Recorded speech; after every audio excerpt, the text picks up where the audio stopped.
Vile stepdad John Cole mercilessly bullied little Logan Mwangi throughout the last year of life, and even gave him the racist nickname Cocoa Pop because of his skin color.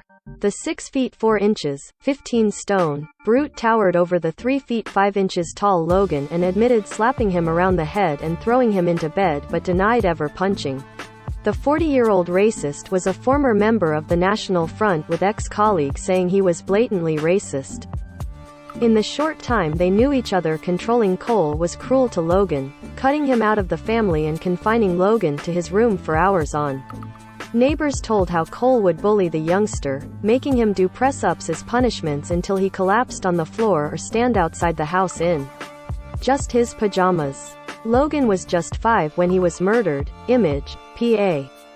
The little boy suffered a horrific catalog of abuse. Image, PA. Unemployed Cole would meanly leave Logan out of family takeaway nights when they would enjoy Chinese food or KFC, and tease the little boy over the food he was missing out on. Cole cut off much of Logan's contact with the outside world and even stopped him from seeing his real dad. But he denied abusing Logan, but through the trial he admitted smacks to his hand, clips around the head and making him stand in a naughty corner for extended periods of time, even though it would cause Logan to self-harm. However, the court heard Logan would flinch around Cole and suffered from a stammer which had almost gone away but then got worse in the weeks before his. Logan's last week of his life was spent isolating in his room with COVID, with Cole forcing him to face a wall if other members of the house would come to bring him food. Prosecutor Caroline Reese QC told Cole, "You treated that little boy like a prisoner." The week before his death he was confined to his room. 0 seconds of 1 minute, 53 seconds, volume 90%. Logan Mwangi. Police footage shows events on morning of death. Cole said, "It wasn't like that." Cole only came into Logan's life in 2019 after starting a relationship with his mum Ingrid Williamson, and she fell pregnant with his baby. But less than 2 years later Logan was murdered, with Cole facing jail for his role in his death. Prosecutors said Cole's history of racism could have been motivation for his cruel treatment of Logan. Caroline Reese QC said Cole didn't like Logan and treated Logan unkindly and viewed him differently to the other children in the home. Ex-work colleagues. The dad of 2 was a former member of the National Front, may have killed Logan because of his skin color.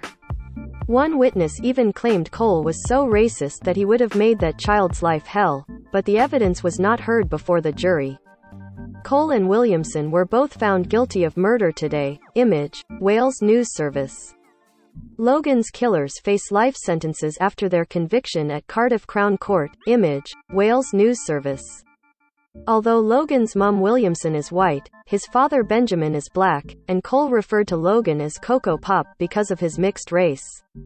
He said he would call Logan Cocoa Pop.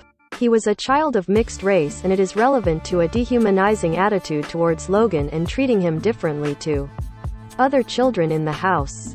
Ms. Reese said there was evidence Cole held long-standing racist beliefs which could have been relevant to his motives in the attacks on Logan. He said the Cocoa Pop insult was used to other Logan and dehumanize him, and told how Cole had previously called a work colleague by the same name because of his mixed race. Ms. Reese said former friends and partners of Cole, who grew up in Coventry, described him as very racist. He said he would meet with racist groups and was a member of the National Front. His view of Logan was infected by racism. Judge Mrs. Justice Jefford said one friend described Cole by saying, "John was very racist to Asian or black people or any people who are different." During his evidence, cowardly Cole tried to paint Logan as a tearaway child who would always be naughty, and that he was never violent towards him. But he admitted clipping him to the head the day before he died and that Logan was thrown into bed. Cole said, "There was no swing or anything.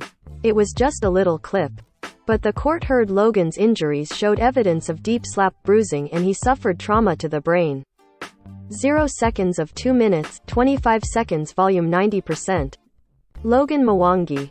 Audio of Ingrid Williamson's 999 call. Cole admitted that he threw Logan into his bedroom on the day before he died, saying, "It wasn't a throw, it was just a drop, like I put him on the bed." Asked how Logan landed, Cole said, "I don't know." Williamson said Cole hit Logan so hard with a blow to his stomach 2 days before his death that he was sent across the kitchen floor of the family home. In her own evidence, Mom Williamson admitted Logan must have been scared less at the treatment both she and Cole dished out. Cole claimed he woke at 2 a.m. with Mom Williamson telling him, "Logan's dead, it was a freak accident," and carried out CPR on him. But medical evidence showed Logan would have been in extreme pain for hours before his death, and the adults in the house must have known this. After Logan died, Cole coldly dumped his body in a river, just like a piece of rubbish that he would fly tip regularly. Prosecutor Ms. Reese said, "Logan was dehumanized by the defendants in this case, treated like disposable rubbish in life, just as you know he was in death. When his lifeless body was fly-tipped like rubbish by John Cole in the River Ogmore." Although he admitted dumping Logan's body lying, Cole could not bring himself to admit leaving Logan, who was scared of water, in the river. Cole told the jury, "I put him down in the riverbank, but I didn't put him in the river, and that's what confuses me." Williamson's barrister Peter Rauch QC asked him, "How did he get there? He was a dead child, how did he get in that river? Tell us the truth." Cole answered, "I don't know. Logan had a total of 56 separate injuries to his body, including a torn liver, caused by a vicious blow to the stomach." Cole's criminal past was exposed during the trial, with dozens of convictions in his late teens and early 20s, including an attack on a child. He also had convictions for having a knife in public, theft, burglary, intimidating a witness, assault, and possessing cannabis. Cole boasted of his life of crime in a bid to scare people, including partner Williamson, and lied that he had a 99-year suspended sentence hanging over him.